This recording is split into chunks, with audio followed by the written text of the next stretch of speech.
NEET PG 2021 counselling में हो रही देरी के कारण सफदरजंग अस्पताल में फिर से एक बार रेजिडेंट डॉक्टर्स एसोसिएशन की हड़ताल शुरू हो गई है। इस वक्त आप देखेंगे सफदरजंग अस्पताल के अंदर रेजिडेंट डॉक्टर्स की हम लोग आपको भीड़ दिखा रहे हैं जो लगातार अपनी हड़ताल को कायम रखे हुए हैं। आपको बता दें कि federation of resident doctors association ने केंद्रीय स्वास्थ्य मंत्री के आश्वासन के बाद बीते सप्ताह कई दिन तक चली हड़ताल को एक हफ्ते के लिए रोकने का ऐलान किया था, लेकिन अब फिर से हड़ताल शुरू की गई है।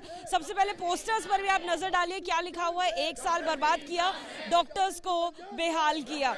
डॉक्टर्स की जो अहम भूमिका रही है कोरोना वायरस के दौरान वो किसी से छुपी नहीं है। उनको कोविड वॉरियर का खिताब भी दिया गया है। कोरोना काल में कई डॉक्टर्स ने अपनी जान भी गंवाई है। ऐसे में डॉक्टर्स की मांग है कि पीजी काउंसलिंग में और देरी ना की जाए।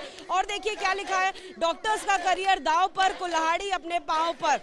आगे भी पोस्टर आपको दिखा रहे हैं, नीट पीजी काउंसलिंग करवाओ, डॉक्टर्स की भर्ती करवाओ। जिस तरीके से नीट पीजी काउंसलिंग में लगातार देरी होती जा रही है उसे लेकर रेजिडेंट डॉक्टर्स बेहद खफा हैं।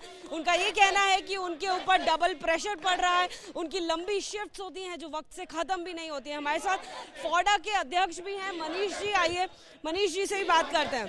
सर, एक हफ्ते का आप लोगों ने गैप दे दिया था केंद्रीय स्वास्थ्य मंत्री के आश्वासन के बाद, लेकिन फिलहाल फिर से हड़ताल करने की नौबत क्यों आ गई है? क्योंकि एक हफ्ते का उन्होंने टाइम मांगा था कि एक हफ्ते में वो एक कंक्रीट सोल्यूशन देंगे, शायद काउंसलिंग का शेड्यूल निकाल देंगे। बट इस बीच इस एक हफ्ते में उनसे कोई कम्युनिकेशन नहीं, उनके तरफ से कोई भी कम्युनिकेशन नहीं आया। इनफैक्ट हमने 2 बार उनको इंटीमेट भी किया एक हफ्ते में कि सर 16 तारीख तक अगर हमें कुछ कंक्रीट सोल्यूशन नहीं मिलेगा तो 17 तारीख से हम फिर से स्ट्राइक पे चले जाएंगे। तो तब भी उन्होंने कोई रिप्लाई नहीं दिया हमें, तो मजबूरी हमें 17 तारीख से मजबूरन हमें करना पड़ा हड़ताल। क्या इस हड़ताल के दौरान ओपीडी इमरजेंसी सर्विसेज भी बंद रहेंगी? बिल्कुल, सारे सर्विसेज बंद है। हमारे रेजिडेंट डॉक्टर्स कहीं नहीं काम कर रहे हैं। यानी स्वास्थ्य मंत्री के आश्वासन के बाद भी कोई सोल्यूशन, कोई समाधान नहीं आ पाया? बिल्कुल, अभी तक कुछ भी नहीं आया। ये स्ट्राइक हमने पिछले महीने 27 तारीख से स्टार्ट की थी और आज आप देख लीजिए हम 17 तारीख को, अभी तक कुछ भी उनके तरफ से नहीं आया। मनीष जी, एक बार आप फिर से हमारे दर्शकों को बता दें कि आपकी मांगे क्या क्या है? हमारी मांगे सिर्फ एक ही मांग है, नीट पीजी काउंसलिंग जल्द से जल्द कराए ताकि 45,000 से भी ज़्यादा डॉक्टर्स जो नीट पीजी क्वालिफाई कर चुके हैं वो घर पर बैठे हैं। पिछले 1 साल से, ऑलमोस्ट 1 साल होने जा रहा है, वो घर पर बैठे हैं। और यहाँ जो डॉक्टर्स काम कर रहे हैं वो काफ़ी ज़्यादा थक चुके हैं।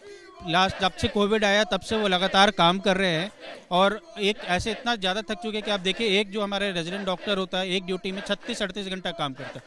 एक हफ्ते में तकरीबन 100 घंटे उसे काम करना पड़ता है। तो बहुत ही मेंटली थक चुके हैं सारे लोग। तो हमें मैन पावर की ज़रूरत है और इसलिए आप काउंसलिंग जल्दी कराइए और डॉक्टर्स की बहाली कीजिए। लगातार मांग के बावजूद कोई समाधान नहीं मिल पाया, आगे भी समाधान आपके मुताबिक नहीं मिल पाता है तो क्या अगला कदम होगा? अगला कदम तो कुछ नहीं, हम प्रोटेस्ट करते रहेंगे। हमारा स्ट्राइक चलता रहेगा, इंडेफिनेट स्ट्राइक है। इस बार हम वर्बल एश्योरेंस पे नहीं जाएंगे। इस बार हमें नीट पीजी काउंसलिंग का शेड्यूल ही चाहिए, तभी हम अपना स्ट्राइक कॉल ऑफ करेंगे। तो देखिए, आश्वासन जो है वो केंद्रीय स्वास्थ्य मंत्री द्वारा दे दिया गया था, जिसके चलते एक हफ्ते तक का रेस्ट जो है वो हड़ताल पर आया। एक हफ्ते के लिए हड़ताल को रोक दिया गया था, लेकिन एक बार फिर से सफदरजंग अस्पताल में रेजिडेंट डॉक्टर्स एसोसिएशन के द्वारा हड़ताल को बुलाया गया है और अब बड़ी संख्या में डॉक्टर्स देखेंगे। ये जो तस्वीरें हैं हम आपको सफदरजंग अस्पताल के डॉक्टर्स हॉस्टल की दिखा रहे हैं। डॉक्टर्स हॉस्टल में आपको तमाम डॉक्टर्स नजर आएंगे।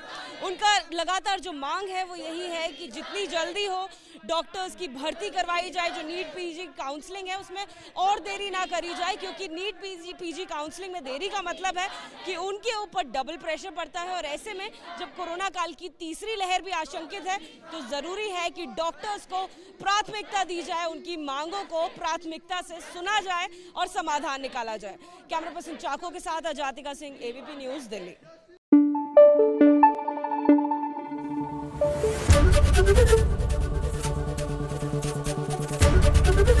एबीपी न्यूज आपको रखे आगे।